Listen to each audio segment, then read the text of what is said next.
ticketmastersocal.com.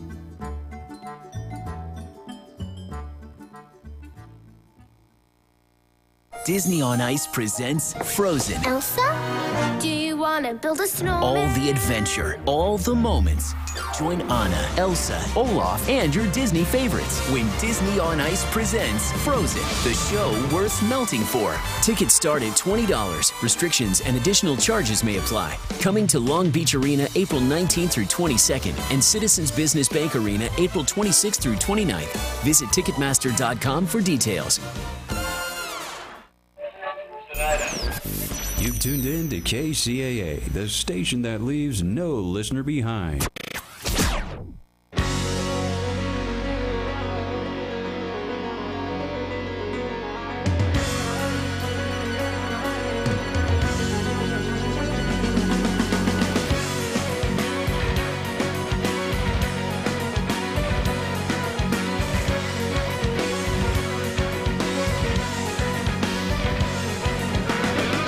Live and in color, direct from the NBC News radio station broadcasting studios of KCAA, 1050 AM, 102.3 FM, and 106.5 FM, broadcasting from beautiful sunny California. Welcome to the Water Zone Show. I'm your host, Rob Starr, along with our guest, Chris Davey. Good evening, Rob. And he's our guest host. Yep, guest host tonight. And our favorite, Mr. Mikeypedia, Barron, is taking a few weeks off and resting up and enjoying life, contemplating his navel, and just having a good time. He's reading some books.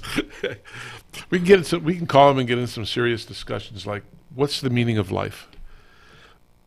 He's got all that time to think about those things. Yes, he does. A man of leisure. Man of leisure. But he'll be back, and he's just enjoying some time off, and well-deserved time off. Anyway, hey, I saw some entertainment on the corner. I thought you were going to pick that guy up. Did you see him? Oh, yes, playing the guitar. Playing the guitar. Yeah, he was awesome. I rolled down my window. I couldn't hear a note. So. Oh, was that loud? Well, that's the way it goes sometimes. You know, I thought we can get some free entertainment coming in, but it isn't that way. Anyway, a couple of announcements before we start. This weekend, there's a couple good things going on. The first thing is at Earth Day and Open House, and this is for people that live near Cucamonga Valley Water District in Rancho Cucamonga. And this is going to happen this weekend, and it starts at 10 o'clock in the morning and goes to 2 o'clock. And their address is 10440 Ashford Street, Rancho Cucamonga. It's free to everybody. They're going to give lots of prizes out. And we are going to be there. Mike, sorry, I'm so used to having Mike right next to me. That's right. Call me what you want. Yeah, you should hear what I answer to at home. Okay. You can't say that on the radio, can you? Not what I answer to. No. Okay, you just want to keep it clean. Yeah. Want to keep it clean. Anyway, Chris and I are going to be there. We're going to be the master of ceremonies for the event. They asked us to do that since we have a radio voice, and we're going to do that. Yeah, absolutely. Anybody in the area, come on down. They've got refreshments, games. They've got giveaways. They've got a document shredding station, and they'll be doing some training, some landscape workshops. There's also what they're calling eco-entertainment and a resource fair available. So lots of good stuff. If you're close or not even close and feel like a drive, come on down. Free food. And free food, Chick-fil-A. From Chick-fil-A, if you like Chick-fil-A. So that should be a good event. So that's the one. If you're closer to Corona, the City of Corona Department of Water and Power are also having an event, and that's going to be at their behind City Hall, located at 400 South Vincentia Avenue. I don't live in Corona, so I'll make sure I pronounce that correctly. Vincentia or Vincentia. And it's in the parking lot April 7th, Saturday, at 10 a.m. to 2 p.m. And it's going to have a bunch of companies showing you different irrigation equipment, a whole bunch of things on water conservation, power, sustainability, and things of that sort. A lot of suppliers out there. It's all free, and they have a lot of giveaways as well. So go out, check it out. It's a good thing. And they have lots of things for kids at both events. So that should be pretty interesting for both. Well, it's at that time of the show where we get serious. Are we ever serious? Never. It's not fun. Well, we have to when we have the next person on, because she makes it all happen. She is the know-all of water in California, and she's the purveyor of Maven's Notebook, Miss Chris Austin. Welcome, Chris. Hello, guys. How you doing? We be fine. Great today. little shaking and baking. So let me start by asking you if you felt today's 5.3 earthquake. Actually, I did not because I'm up here in Sacramento this week. And the big news up here is that we have this humongous storm coming in that's going to rain on us copious amounts. 3 inches, I heard. For Friday and Saturday. I'm driving back on Sunday, so of course the weather's going to clear up as soon as I get ready to leave. But, nonetheless, we're happy for the rain, although this is a very warm storm coming in. So what's likely going to happen is it's going to rain on the snowpack and melt that snow. So there's a lot of flooding concerns. About 10 years ago, they had this sort of thing happen, only what happened was a lot more snow fell. I was actually up in Reno at the time, and then we drove back. We drove back through snow. We had changed practically from Reno to Bishop. If you know how far that is, it took us 12 hours and change. And then the next day, a very warm storm came through, rained on all that snow, and there was some horrendous flooding in Reno and the Walker Canyon. The 395 through Walker Canyon was washed out. I mean, when you go drive through there today and you look up on the mountain, side of the mountain, you can see where the water line went through that canyon. I mean, wow. It's amazingly high up there. So there's not that much snow up there this time, but they are preparing for flooding, and unfortunately this is probably going to really reduce our snowpack greatly, which means there'll be less flow, in the summer when we need it. So. Well, typically this isn't the time of year when we're going to see these big precipitation events. No, this is highly unusual, and it's going to be a record breaker for this time of year, but probably a record breaker in precipitation in other ways too. So, well, what do you think is going to be happening at the Oroville Dam with the spillway with this? They have been saying that they might have to use the spillway. Now it is in condition that should be able to take the water, and we're not looking at weeks and weeks and weeks of water flowing down that structure. So I think it's going to be fine if they have to use it, but they're hoping not to. So they have the maximum amount they can that they're releasing from the reservoir right now, in preparation for the storm coming in. Yeah. So they're releasing the water to the Feather River? Yes. Okay. Good. So we're all watching to see what happens. Yeah, it's we're not going to see as much rain down here as you will, or they will up there, unfortunately. But it's probably better because most of that water that would come here would just go to the ocean. Yeah, well, also too, if you get a lot of rain down there in Santa Barbara and on the burn areas, that's an issue. Something that they don't really need. So now they're worried about the Sonoma County wine country burn scars, right. and what will happen there. But we're going to all hang on to our umbrellas. We've got the Ark parked next, outside the door. Yeah. I guess if you were in the sand business, we'd be making a bunch of money for sandbags.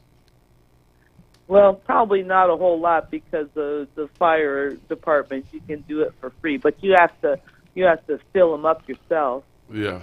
Yeah, in population areas or municipal areas where you need sandbags, but the rest of the watershed, the natural watershed, right? I mean, it's not just the amount of rain; it affects the fisheries. The Sierra fishing season, trout season, opens this month, and the Walker River is famous for great trout fishing. So, wonder how that's going to be affected. Well, one thing we have to keep in mind is that our fish, our native fish that we have around here in California are kind of used to this thing. I mean, they're used to lots of rain and flooding and drought and stuff because that's kind of what they've evolved with.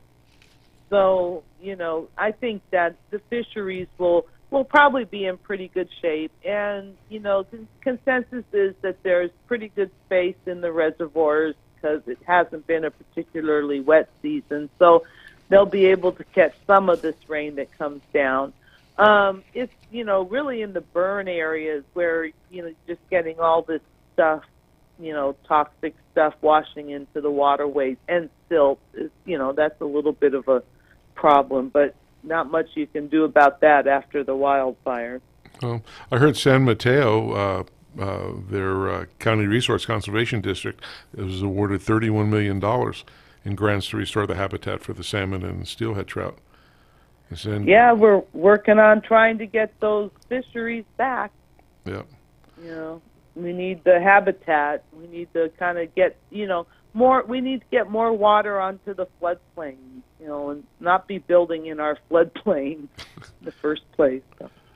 Do you see with the new leader in Department of Water Resources having? I know we talked a little about this last week about a real clear vision and is. I know she put some ideas out, but is there any order of precedence for any of those things that they want to do or they suggest? Well, I think they've got a lot going on because they have a lot of broad responsibilities. I think they want to get the Delta tunnels, get to a decision point on that and get past that. Time's ticking to November. Well, the thing is that usually when the governors change, so do the heads of these agencies. Yeah. So I think that, Carla, even in her speech, says, in the next 10 months, here's what I'd like to have happen. But there, DWR has a lot of broad responsibilities. I would say water fix, Oroville Dam spillway being their top priorities right now. But they also have flood responsibilities, flood control and stuff. So, it's a pretty busy department. Well, Carla brings lots of experience. I mean, she's well-rounded. She's very familiar with what's happening. I would hope, they wouldn't change, in the next election. Just let her do what she knows how to do. Yeah. Well, and sometimes they stay on. Other times, they bail themselves. When the administration changes, it really depends who gets in and, how it's all going to work out. Yeah, I understand that. It's just, to me, if you got somebody who's really good, it's like a relief pitcher comes in and he pitches to the first two batters and strikes them out and does great, and then they bring a third guy in, another batter, and then they pull the pitcher. Because he's a left-hand batter now, we need a different pitcher. To me, it's ridiculous. If the guy's good and doing well, he's in the groove or in the mode to do well. To me, you leave him in. That's just me, and I'm different. I know that. Well, no, actually, that's you, and that's a lot of people, and that's generally the way it works in the business world. If you get results, you generally get to keep your job. Right. Smart business people don't kill their producers. No. Otherwise, they're going to be out of business. Yes. Right. But it's different in government, I think, in part because what defines a good job depends on who's doing the defining. And when there's politics and, uncertainty and decision-making that has to transpire, I think it can be, it's just, I've come to understand it's different than a business. Yeah. Because in a business, it's like you make a profit. You know what you're supposed to do. If you're getting the results, you're bringing the money in, you've got happy clients, that's all very clear to see. In the government world, what defines a good job for a particular position can depend on no scandals. Yeah, and who's the governor on top and what their political priorities are. Right. Yeah. Speaking about the government and the recent EPA quaff going on there, questioning of Scott Pruitt. What's the talk around the water cooler up there in Sacramento, since that's where you're at, or has there been any on the EPA scandal? Not a whole lot. I have to say, you know, with this federal administration, scandals are you know, nothing. You know, that happens every day. The scheme of the day. You know, the Scott Pruitt's you know, experience is I mean, they have fans here. I'm sure there's fans here in California for all this deregulation that's going on.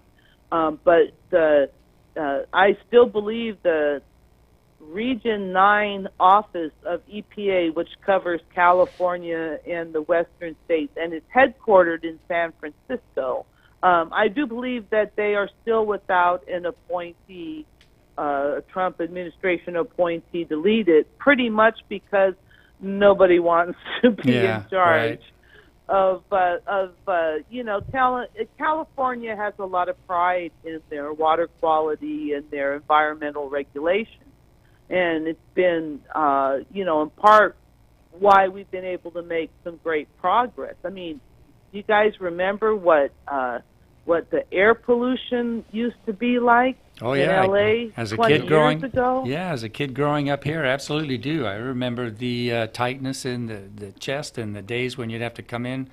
You know, Mom would call us in and say, "Come inside." They wouldn't let us do sports activities outside in school and any of that. And, you could smell it. Back in those days, we'd wear pantyhose and you'd wash them out in the sink, and all this grime would just come out. You know, but it's our environmental regulations, the additives in the gas and the clean air standards that brought that air down. And the same thing is with the water quality. You know, California's been proud that their water quality standards have been higher than the Fed. Yeah. And so it must be hard to find someone who's going to come into the state and start taking down some of these things that have you know, really seem to have helped. Yeah. Well, so, you know, there's it's hard. EPA. It's well, I guess it's for any organization. I mean, you know, if you keep having changes, you know, to me, you know, presidents, when they get elected here in the United States, it's 4 years, and then they can run again for the second 4 years. To me, I would rather see 1 6-year plan, because 4 years sometimes isn't enough to get things started through the government. It can take you 4 years just to get paperwork signed and sealed and moved up to the next level for a vote, but it takes a long time. But speaking of things that took a long time and didn't, was this Department of Water Resources, this $85 million grant for Sigma. Yes, the money going out the door to help agencies put together their groundwater sustainability plan. What's interesting about that is that was about, they had $85 million to spend, and everybody that applied, the total of all their requests pretty much added up to the $85 million. So everyone got awarded what they asked for. It's interesting that there wasn't more people applying for that funding, because it's fun. You know, it's expensive to put together these groundwater sustainability plans. Oh yeah. Hopefully, the next round they can jump in. Yeah. Well, it's good that they issued this. Actually, I thought this one pretty quick compared to a lot of things that they try to do.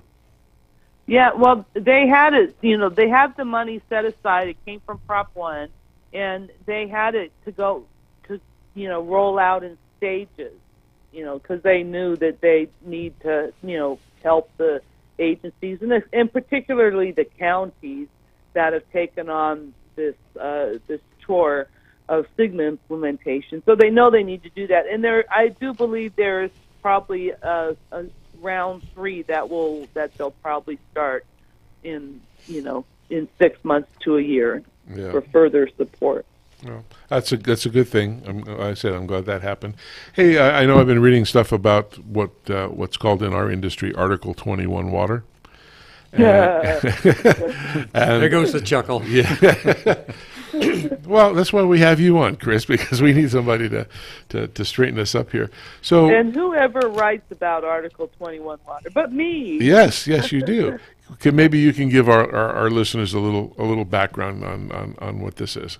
Well, and this is interesting because, we all want to talk about building new storage and building new dams, but, just because you build a dam doesn't mean that there's water to fill it. It's not. It's not. It's not like if you build it, they'll come. Right. It's not that easy. So on these water storage projects that have been competing for funding, they have to kind of say where you think your water is going to come from. So a lot of these ones that are south of the Delta, not the big dams that are considered for Northern California, but some of these groundwater banking projects and other things that they have planned for the Central Valley, they're counting on what they call Article 21 water, which is water that sort of shows up that can be pumped, but there's no place to store it. So if the contractors can take advantage of that water and they can take delivery of it right then and there, then they can get that water for fairly cheap for the cost of transporting it to them. The question is, all these storage projects that are saying Article 21 water, how much is there really? And, 2017 was a pretty big, a record water year, and they were able to deliver about 300,000 acre feet, which that's a nice amount, but it was a record year of precipitation, so that you may not be likely to get that much later. So it will be interesting to see. It was kind of putting it out there. How I don't know, and if we have a lot of dry years, then maybe there won't be a lot of Article 21 water. Well, isn't it true though that you're only allowed to take it at certain times, and you can't? If you don't use what you said you're going to use, you can't bank it over to the next year. Right. No keeping the quota. Yeah. Yeah, Article 21 water, you have to take it right then. You can't say, oh, okay, store that in the reservoir and I'll get it later. You have to take it because theoretically there's no room in the reservoir. It's, you need to take delivery of it right then and there. And if you can't, then they let it go out to sea. And are there rules of such as if they really don't need it, but they have to take it, can they take it and resell it to somebody else? I believe that they can, if they have the facility to take the water and they can sell it off. And I believe they do make agreements like that. Yeah. And if you can get this water, you most certainly can use it, for groundwater recharge if you need to. And this is, and when we talk about this big sip, big gulp, little sip, meaning, we'll take the big water when it comes with these big storms, and then in the dry years, we'll just take little sips and live off our storage. That's in part Article 21 water that they're talking about. Yeah. All right. Well, anything other than that exciting happening around the Sacramento area? Not really. I went to a tribal water summit yesterday, which was very interesting. Trying to get a grasp on Native American water issues.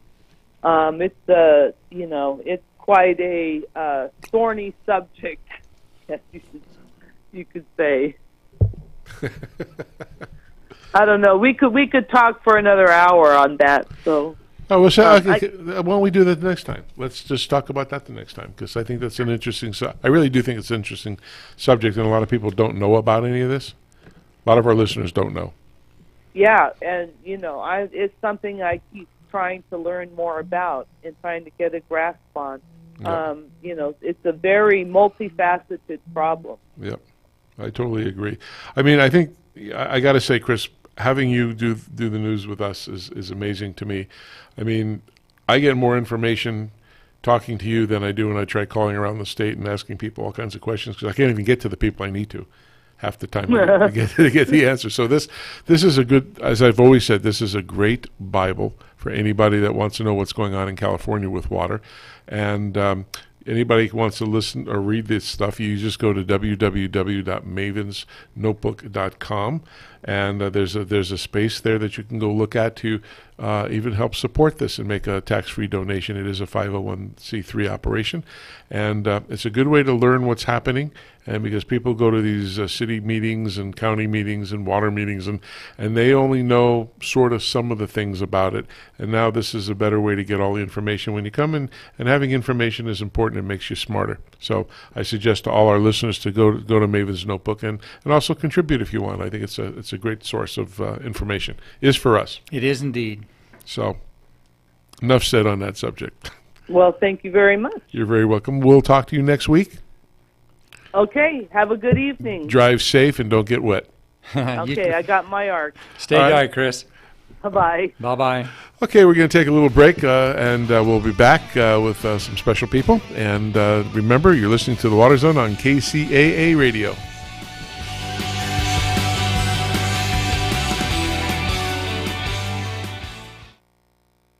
Are you presently part of the irrigation industry as a worker or business owner? Do you want to learn how you and your staff can boost your knowledge and productivity? Then you should check out Irrigator Technical Training School.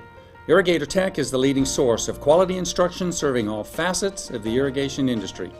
Their courses provide a basic, easy-to-understand approach that raises the skill level, competency, and professionalism of landscape and irrigation personnel through practical education and services.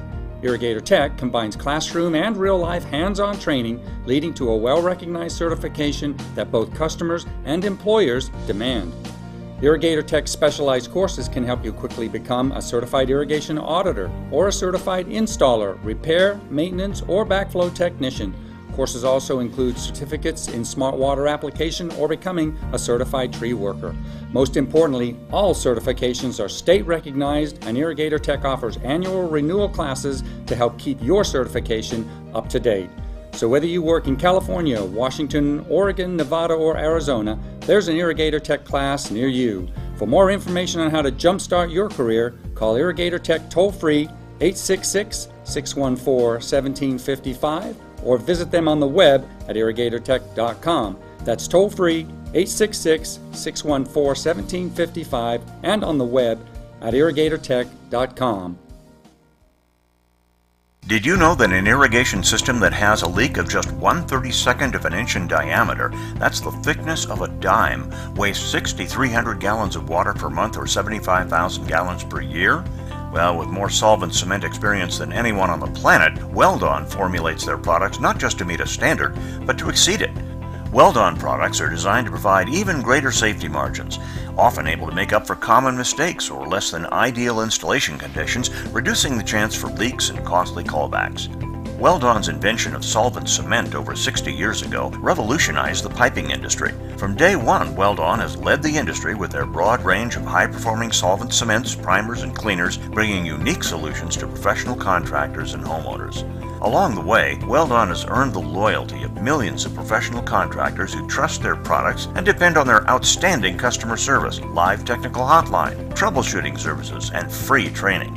And because they care about the environment, Weldon was the first manufacturer to develop and offer a complete line of low VOC cements. Their hottest formulation is Weldon 750 Hot Weld, a one-step, fast-setting blue PVC solvent cement specifically formulated for superior, long-term, trouble-free performance. So whether you're a professional contractor or just a backyard do-it-yourselfer, choose Weldon, the trusted global leader in solvent cements for leak-free plastic piping systems. To learn more about their complete line of products or technical training, visit the web at www.weldon.com or call their technical service hotline at 877-477-8327. Hey, welcome back to the second half of the Water Zone with Rob and Chris, and hope everybody's having a great afternoon. Chris, I know you're keeping up on the earthquake stuff. Oh, yeah. What's happening with that? Yeah, so as I asked Chris earlier in the show, who didn't feel it because she's up in Sacramento, for those of you in the Southland, there was a 5.3 earthquake that rattled the California coast today. The epicenter, as I understand or read from the news, is offshore. So it was out in the Channel Islands area. That's about 80 or so miles west of LA, out in the ocean. But 5.3 is pretty significant. Luckily, no tsunami warnings or anything like that came about as a result of that.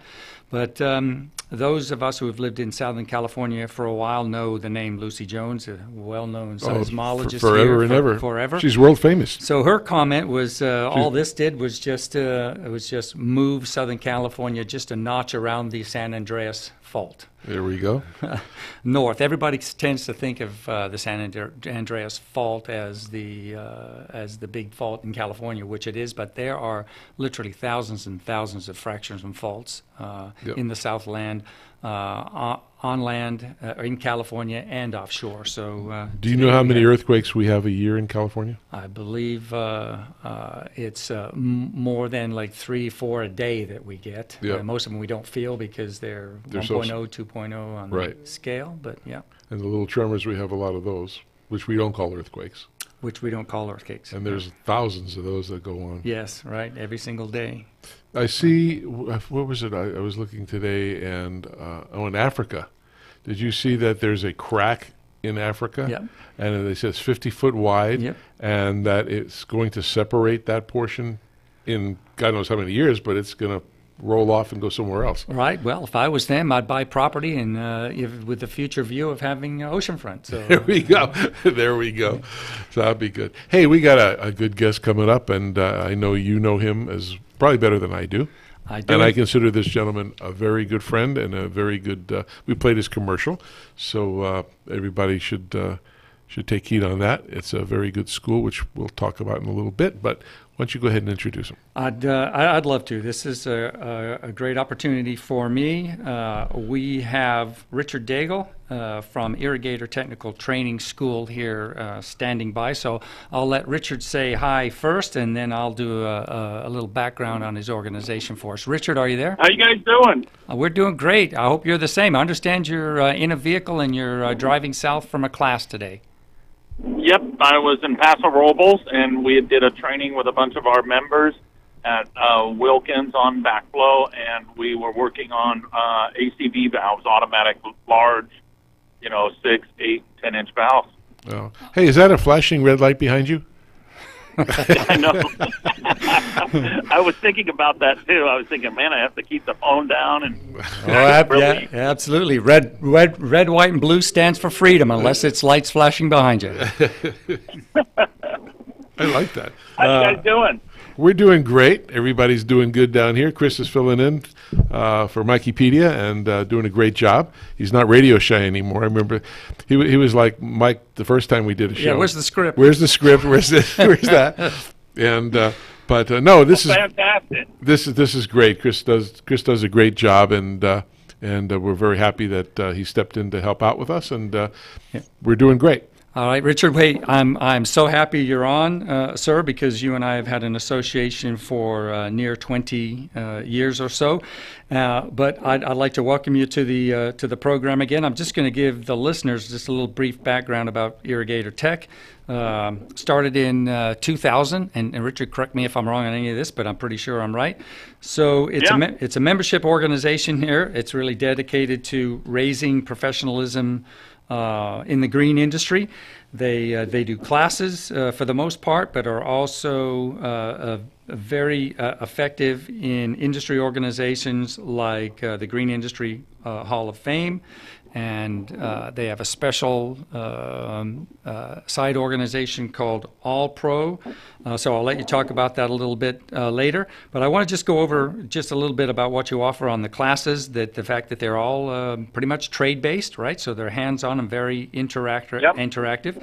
You pretty much operate out of chapters regionally and nationally, and cover all the areas of the irrigation industry. I know that there are quite a lot of classes, but just to name a few that are recognized by all the major irrigation employers in the country. So successful completion of your class earns your students a certification, and some areas are irrigation repair, irrigation installation, irrigation auditors, smart water certification, backflow certification, tree worker, arborist, lots of stuff like that. So rather than go through it, why don't you start by giving us just some summary info, Richard, on the background of the school. And for all the listeners who are in the irrigation business or the landscaping business or want to be in that industry, this is a good place to go. Having certificates are important. Just real quick, and then I'll let Richard talk. One of my sons years ago wanted to go into the business of landscaping, and he came to me, says he wants to do this, and he can spend more time with his daughter and do all this, and he likes to be outside. And I said, well, what are you going to do? He says, I'm just going to do what everybody else does. I said, well, Casey, doing this is harder than you think. If you're just going to go and be a mow and blow person, you can't compete with other people. And he says, well, I speak English. I said, that doesn't matter. That's not going to help. You need to bring something to the table to your customer and be smarter. If you're a certified auditor, you can do backflow. I said, having that brings you into a marketplace where you can make some money. And the education portion is important. And there's a few places that teach these things, but Irrigator Tech does a great job. I mean, I'm sure Rich is going to tell us all the phenomenal places and organizations that he does business with for this. And anybody who's listening and wants to get into this or wants to improve their skill level and knowledge, and also this will help you get more money, check out Irrigator Tech. Anyway, turn it over to you, Richard. Yeah, I mean, the main thing was that people may get a license for, as a contractor in each state, and the owner goes in and he takes a very tough test, learns a lot, he gets it down and knows all the measurements and what he's supposed to do, but then all of his employees may not know. So as they grow, he hires more and more employees, and those employees go out to the field, do their maintenance, do repairs, do audits, do all sorts of stuff.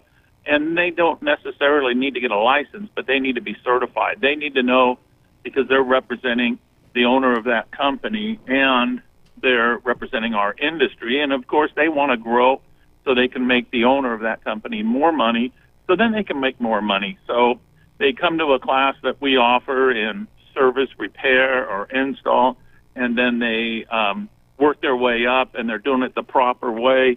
And everybody gets a lot. I'm going to pull off the side of the road. So the clients get. So in like Las Vegas, the property managers and the school districts and the cities there require people, and we are specified in those cities to have a certified installer, and they take our classes. And what it does is it just really brings the level of that person in the field to a higher level. Make sure they understand. They don't take shortcuts. They do it with whatever manufacturer. So, a valve, backflow, clocks, wiring. Instead of just guessing and winging it, they know what they're doing, and the clients feel totally confident that they're being taken care of. So we've been real busy, all over. Last week I was in Texas doing the same thing, and we do classes there as well as California, Arizona, and Las Vegas. So it's been pretty exciting, and we're always adding more and more new classes as people ask us.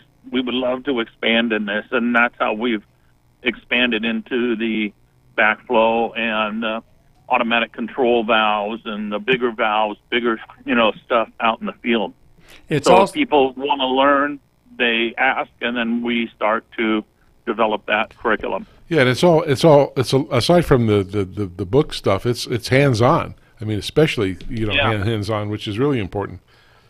Yeah, we expanded in January in Ontario and have a second building. So one building is a lab where it's all hands-on, and that's where all the equipment is. And then now the first building that's in our place, we have that, and that is strictly a classroom. So they go from one building, they do all the lecture, learn all the stuff, and then from there they have to go to the other building and do the hands-on and take valves apart, put them back together, troubleshoot them, install clocks on panels, make sure that they can understand no matter whose clock it is, they in turn can make them fire, make them come on, know how to use an ohm meter, know how to use everything. But they're doing it. And most people in our industry are very hands-on and love to, play in the dirt and play with the sprinklers, and it goes much deeper when they get their hands on it. Yeah, I think that's why most of us got in this industry in the first place, right? Because it is a hands-on business, and it's not as simplified as it was 20, 30 years ago, right? There's a lot more to it these days. It's a lot more sophisticated. So let me ask you another question. Is it not true that a lot of the national large contracting companies, when they hire, they look for people who have this certification, right? They look for guys that have been through a program rather than, hiring somebody that can fog a mirror. Yeah. Right. Oh, yes, absolutely. I mean, we get all sorts of contractors, very large contractors, Brightview and many others, and they ask, if you have somebody that's graduate, that's good with their hands and really know what they're doing, we will pay them the extra dollars because we're handing them a $25,000 truck full of tools, full of stuff, and we do not want to have them go out, and then it takes us 3 months to figure out they didn't know what they were doing, and they have to go back and correct it all. So they love to be able to make sure they have the understanding of how the whole hydraulics works and how heads should work and flows and how things should step down and regulators, and really do a good job. It's a very good industry to be in because there's a lot of opportunities if you really apply yourself. I know, Chris, you were saying it's the type of thing where you like to get down in the mud. And was that a prerequisite for mud wrestling? Yeah, absolutely was. Now you've told everybody what my weekend hobby is. So, hey, so Richard, I know that in the past, I've been to your classes and they're great. And I know in the past that you guys have been fairly regional, and I heard you earlier just mention Texas. So how far and wide is Irrigator Tech these days? Well, we do a lot of classes in Texas. We have a permanent place with everything there, and just like I can just fly there, and all the materials there, very hands-on, and we work well with all the people there, Yellowstone Landscape, and there are some other very large landscapers that like it, but then the small people like to do it, and now we are offering this year consumer.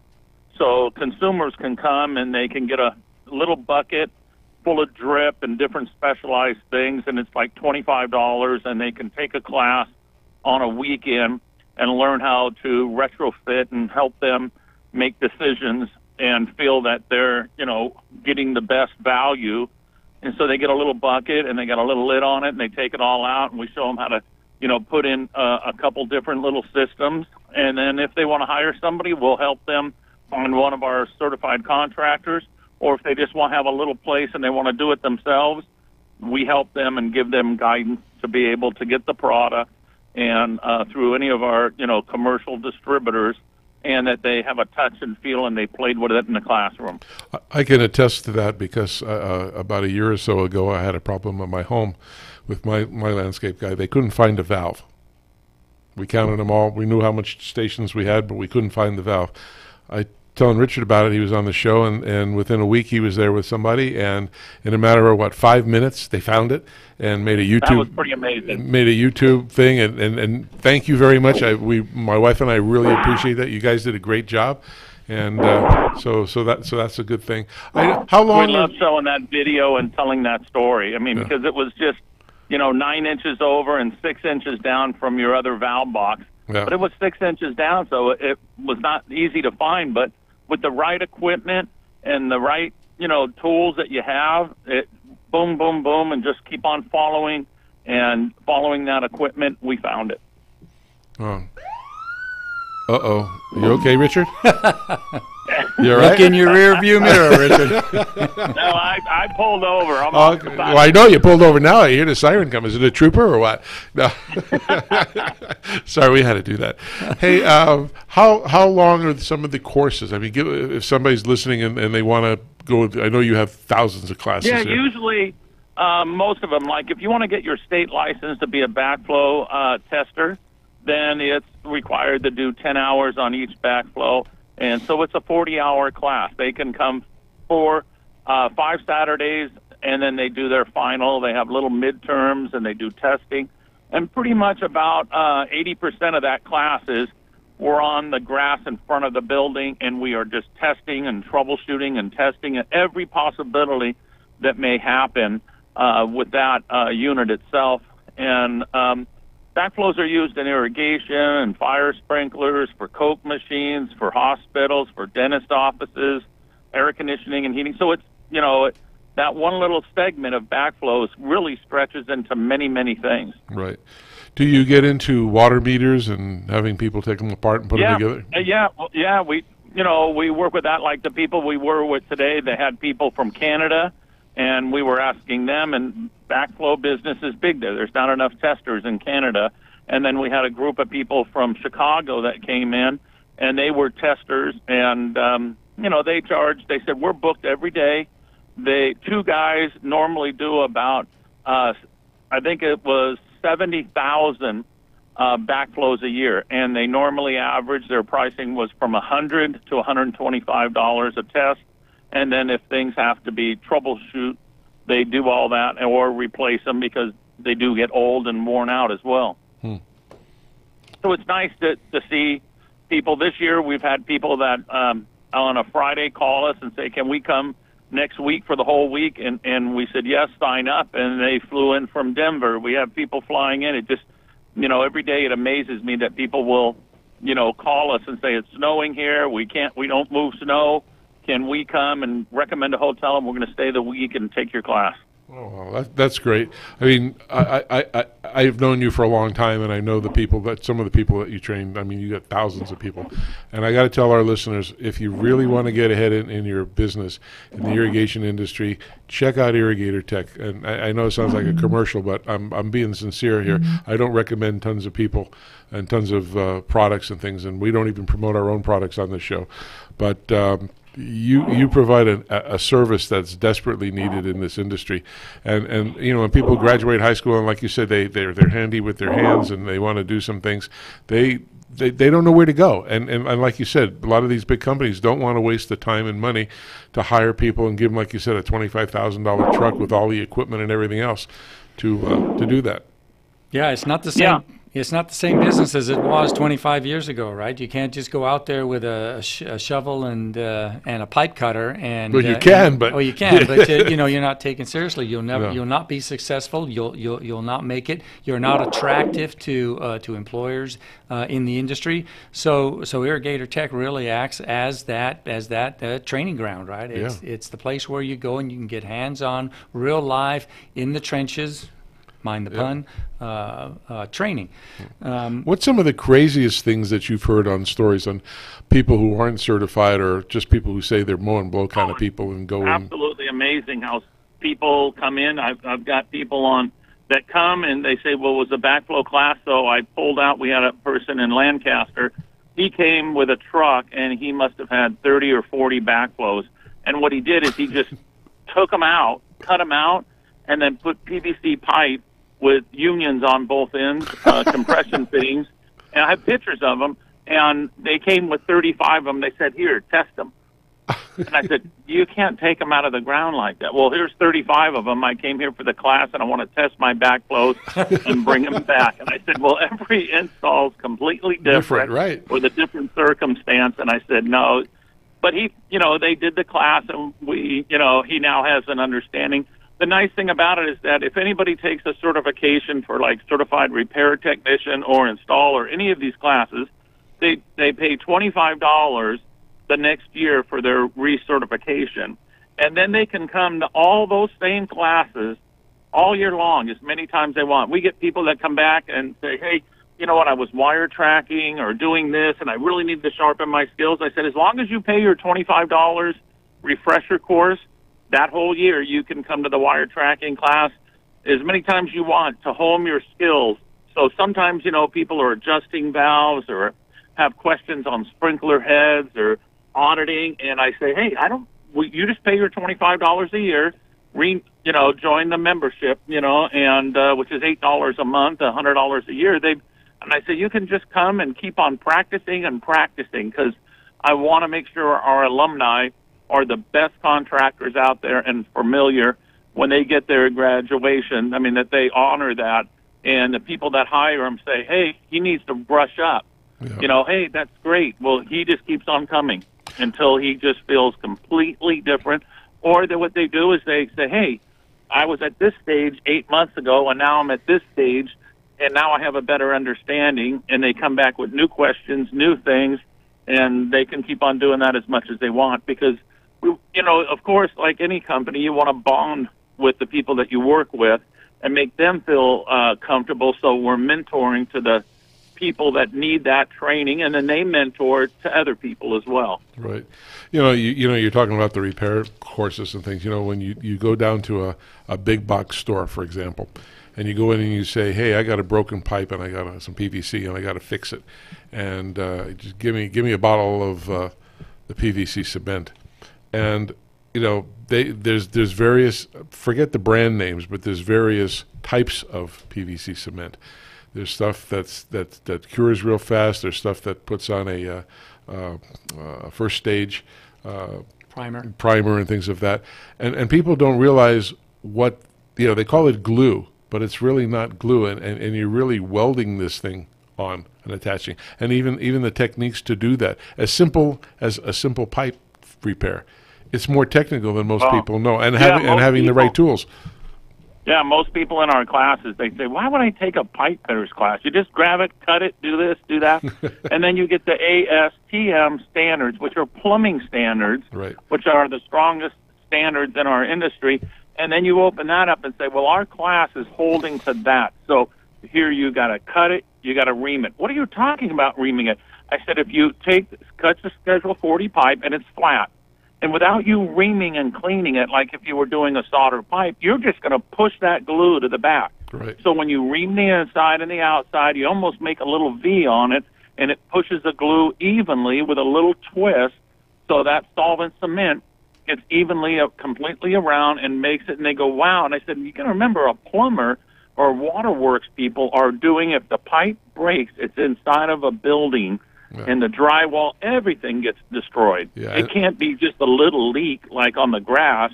So I said, why don't we take the highest standards, which are plumbing, waterworks, big people, that if the damage, the concrete goes under. If it damages the building on a high-rise building, they set these standards. We apply it in the landscape industry, and people will be better serviced by having the best people in the field doing these solvent weldings. They get a number, they get a card from us, and now they are a certified pipe fitter. Just a valuable lesson to learn here, right? And the classes that you provide bring those people to that competency level. So, we can talk about the classes a lot more, and I enjoy talking about the classes because they're the bread and butter of what Irrigator Tech does. But we've just got a few minutes left. Would you mind talking to us a little bit about the Green Industry Hall of Fame? Yeah. Myself and Marcy started and then found Charles Nunley. So we started it, Marcy and myself. And Marcy's your lovely wife, so the audience knows that. Marcy Daigle and myself started that and started growing it. We were doing it at the Chino Fairgrounds, and even Chris was involved with the whole thing. I was just looking at some of the pictures just a week ago and seeing Chris. I was going to actually, email you some. It'd be pretty funny. But it was... I thought you photoshopped him out. I thought you photoshopped him out of the picture. Yeah, but we were doing it there, and then we grew, and then Charles found us, Charles Nunley, and he had the same dream. And then when you put us together, and then we had Bert Sperber and some really good people that gave us some good support, and we got some good people on our board that really have helped us, reach out and be able to get this to grow, and we've just keep on every year. We have our Green Industry Hall of Fame that will be coming up, and it's at we have it at a Los Alamitos racetrack, and we've got people from the green industry, the nursery industry, architects, irrigation consultants. So you can go to the greenindustryhalloffame.org and see all the past people, because we've been doing it for about 13. This is our 13th year, and you can see all the people that have been in it and who have been honored, and see the life. So then when young people come up, they go, I want to be in this industry, and their parents are going back and forth saying, no, go into computers or this or that, but they have a passion to be outside.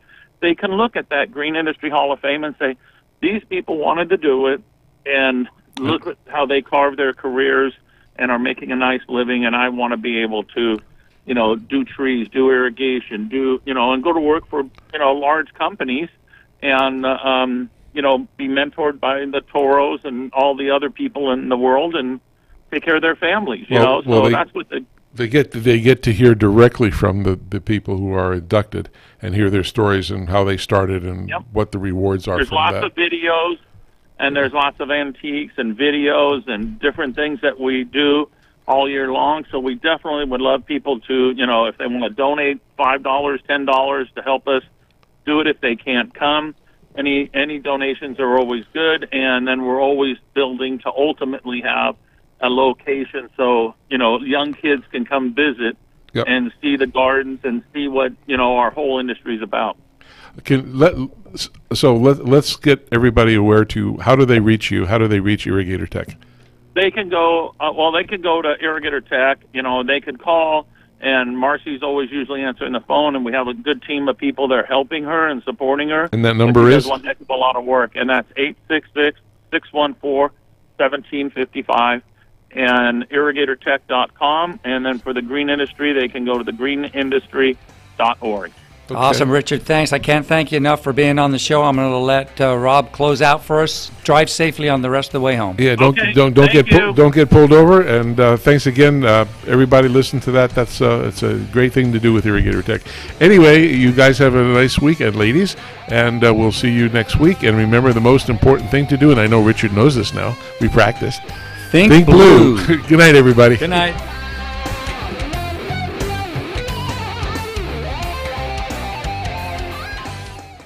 KCAA Loma Linda, 1050 AM.